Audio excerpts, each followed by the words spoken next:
Once upon a time, there was a queen who had only one beautiful daughter. She loved the girl very much. At last, the day came for the princess to go far away and marry a prince. The queen was sad to say goodbye. She gave her daughter some beautiful dresses, a gold cup, and many other things. She gave her a magic horse. It was a white horse, and it could talk. "I love this horse, mother," the princess said. "I will call it Falada." And the queen gave her daughter a maid to ride with her. Then the queen made 3 drops of blood fall onto a handkerchief. "Take this," she said to her daughter. "It will help you. It will make you strong. Now, goodbye, daughter, and be happy." The princess took the handkerchief with the 3 drops of blood. She put it inside her dress. "Goodbye, mother," she said. "Thank you for everything."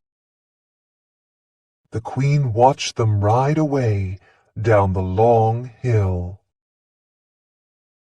It was a very hot day. Soon the princess was thirsty. They were near a stream, and so she asked her maid, "Maid, please, will you get me a drink of water in my gold cup?" But the maid said angrily, "No, I will not. You get off your horse and get it. I will not be your maid." The princess did not know what to say. So she got off her horse and went to the stream and drank. Then they rode on. But the sun was warm, and later she asked again, "Maid, please, will you get me a drink of water in my gold cup?" And again the maid said angrily, "No, I will not. You get off your horse and get it. I will not be your maid." The princess did not know what to say. So she got off her horse and went to the stream and drank. But this time the handkerchief fell into the water. "Ah, that's good," thought the maid. "There is no one here, and now she has nothing to help her." So she said to the princess, "Take off that dress and give it to me. You can wear my gray one. Be quick now, or I will kill you. And I will have Falada. I am going to be the princess. I am going to be the bride. And you are going to be my maid." So they rode on. The maid rode in front on Falada. The princess rode behind her on the old gray horse. In the evening they arrived at the castle. The king and his son, the prince, came to meet them. "How do you do, princess?" said the king to the maid. "This is my son, the prince." The real princess was left outside, but the king saw her. "Who is that girl?" he thought. "She has a beautiful face." "Who are you?" asked the king. "I came here as a maid," the real princess answered. "But you have many maids, and you do not need me." "I can find some work for you. You can be a goose girl," said the king. "Come with me." He took her to a little house near the castle gate. "This is Kirsten's house," he said. "She looks after the geese. Kirsten, come. Here's a nice girl to help you. Give her some food and a bed, please." That night there was a big dinner at the castle. "This princess is going to be my son's bride," said the king. "They will marry in 3 weeks." The maid looked at all the people and smiled. Later that night, she spoke to the prince. "I have something to tell you," she said. "That white horse, Falada, is a bad horse. It's mad. You must kill it." She was afraid because Falada could talk. "Yes, my bride," said the prince, "if you want that. I will tell my men to take it away." The real princess heard about this. She had 1 gold coin. She ran to the men and said, "Take this gold coin. Do something for me. Do you see this dead horse? Put this horse's head by the big castle gate." "What?" they said. "That's a mad idea. Why?" "Because I loved that horse," she said. "I want to see its face." The men liked her, so they took the gold coin, and they put Falada's head by the castle gate. Every day Kirsten took the geese out to the meadow, and the real princess went with her. They walked through the castle gate, and every day the real princess spoke to Falada's head. "Falada, my horse, do you know me?" "Yes, princess," the head answered. "You are the true bride." Kirsten did not like it. She thought it was very strange.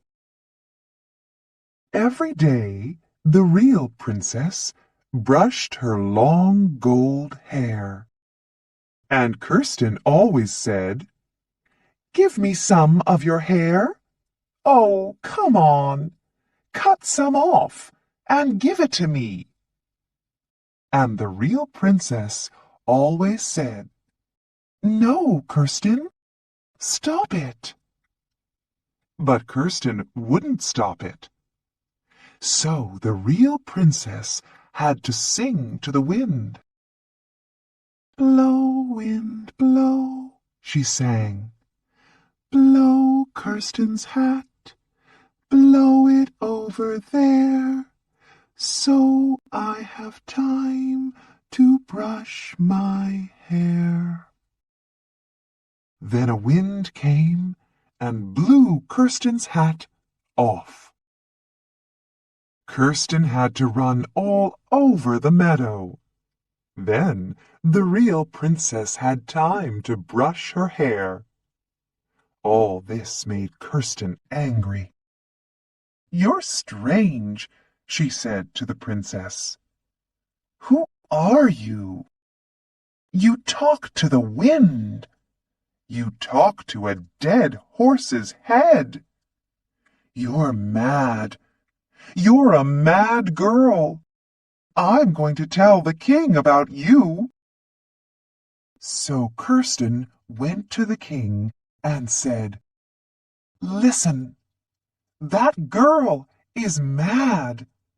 I don't want to work with her again.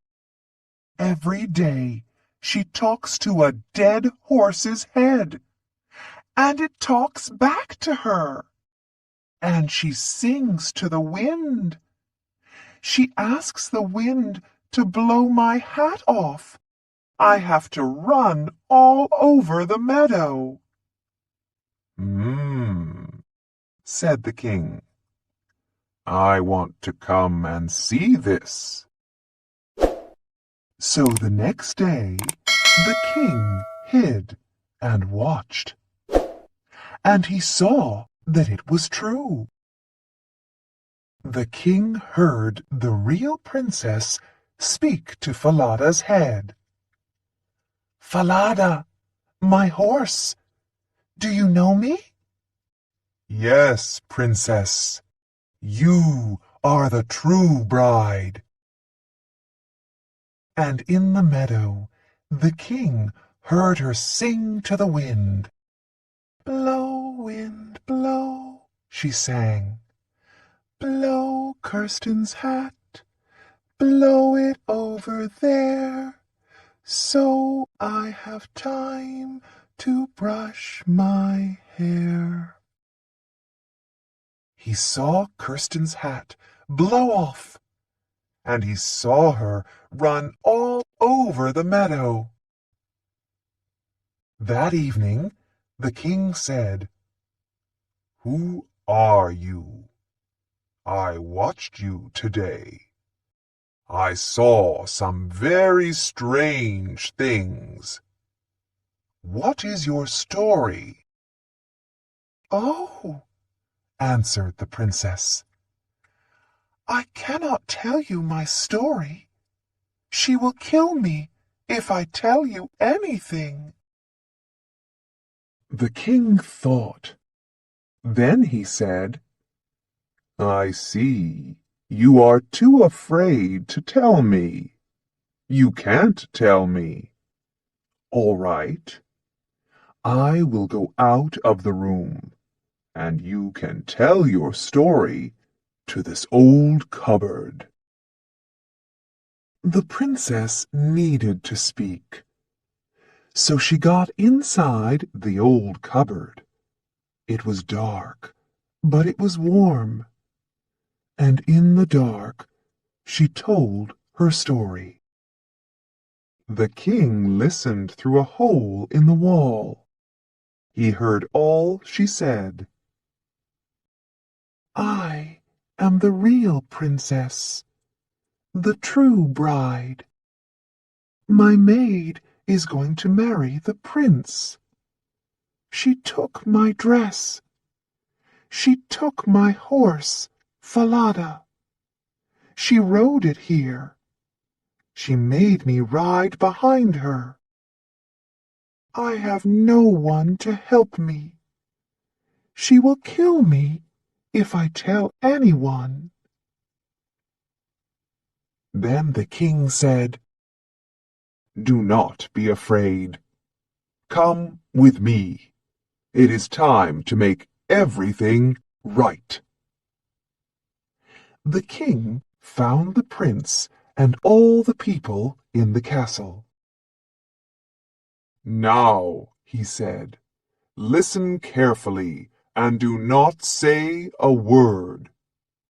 Then he told them about the real princess, and they were happy. They could see that she was beautiful and good. That night, the true bride sat next to the prince. Her maid sat on his other side and did not know her. After dinner, the king spoke to everybody. "Listen," said the king. "I have a story to tell you all. Once there was a princess who had a maid. That princess had to ride far away to marry a prince, and the maid went with her. But on the way the maid said, "Give me your dress, and give me your horse, or I will kill you. I am going to be the princess now, and I am going to marry the prince."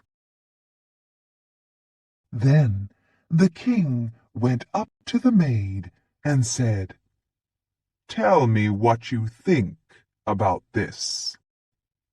And she answered, "That's really bad.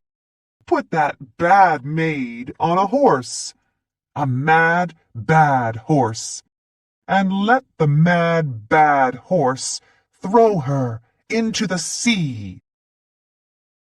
"Right," said the king. "Then this is what will happen to you." So the maid had to ride a mad, bad horse, and it threw her into the sea. Then the prince married the real princess, the true bride, and they were very happy.